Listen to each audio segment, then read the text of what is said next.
जय श्री राम दोस्तों। शास्त्रों में बताया गया है कि हनुमान जी को चिरंजीवी होने का वरदान प्राप्त है। इनमें एक नाम महावीर हनुमान जी का भी है।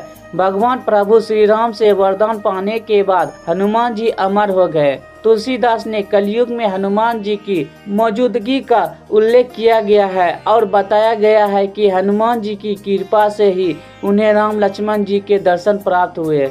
प्रभु श्री राम से अमरता का वरदान पाने के बाद हनुमान जी ने अपना निवास उस स्थान को चुना जो पवित्र और ईश्वरीय कृपा प्राप्त हो। श्रीमद् भगवद गीता में बताया गया है कि ऐसा पवित्र स्थान गंधमादन पर्वत है। यहीं पर प्रभु श्री राम जी ने दुलारे और कलयुग में धर्म के रक्षक हनुमान जी निवास करते हैं। कहाँ है गंधमादन पर्वत? शास्त्रों में बताया गया है कि गंधमादन पर्वत कैलाश पर्वत के उत्तर में स्थित है। इस पर्वत पर महर्षि कश्यप ने तपस्या की थी। इस पर्वत पर गोवर्धन, किन्नरों, अप्सराओं और सिंह ऋषियों का निवास है। इस पर्वत के शिखर पर किसी वाहन से पहुंचना असंभव माना जाता है। गंधमादन में रहने का कारण, हनुमान जी ने पूरी धरती पर गंधमादन को ही अपना निवास स्थान क्यों बनाया, इस बात का उत्तर श्रीमद् भगवद गीता में मिलता है। इस धर्म ग्रंथ के अनुसार जब प्रभु श्री राम धरती से वैकुंठ को प्रस्थान कर रहे थे तभी उन्होंने हनुमान जी को धरती पर रहने का आदेश दिया।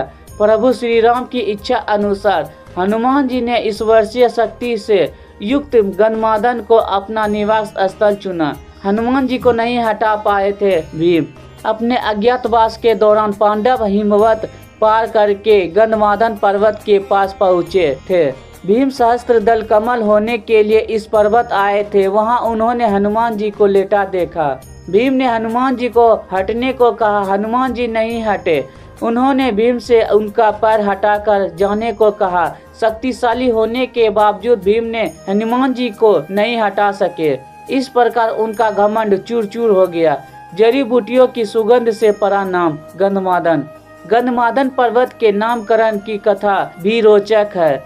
ग्रंथों के वर्णन के अनुसार इस पर्वत पर कई जड़ी बूटियों के वृक्ष है। पूरा वन इनसे सुगंधित होता है।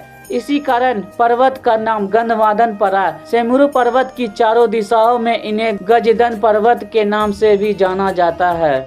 यह नित्य सिद्ध चारण, विद्याधर, किन्नर आदि परिभ्रमण करते दृष्टि गोचर होते हैं। मार्कंडेय ऋषि ने नारायण के उदर में गंधमादन के दर्शन किए थे। स्वर्ण नगरी लंका को खो देने पर कुबेर ने गंधमादन पर ही निवास किया था। गंधमादन शिखर पर ग्रहों के स्वामी कुबेर, राक्षस और अप्सराएं आनंद पूर्वक रहते हैं। गंधमादन के पास कई छोटी स्वर्ण, मणि, मोतियों सी चमकती पर्वत मालाएं हैं। माना जाता है कि इस पर्वत पर मानव जीवन की अवधि 11,000 वर्ष है। पर्वतों में श्रेष्ठ इस पर्वत पर कश्यप ऋषि ने भी तपस्या की थी।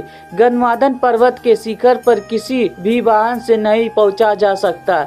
यहाँ पापात्मा नहीं पहुँच पाते। पापियों को विषैले सरीसृप, कीड़े मकोड़े डस लेते हैं। अपने अज्ञातवास के समय हिमवत पार करके पांडव गंधमादन के पास पहुँचे थे। यह दी गई जानकारी धार्मिक आस्था और लोक मान्यताओं पर आधारित है। यह सामान्य जन रुचि को ध्यान में रखकर यह प्रस्तुत किए गए हैं। जय श्री राम। हर सनातनी धर्मों से आशा है कि वीडियो को ज्यादा से ज्यादा शेयर करें। नए हैं तो चैनल को सब्सक्राइब करें एंड लाइक करें। धन्यवाद।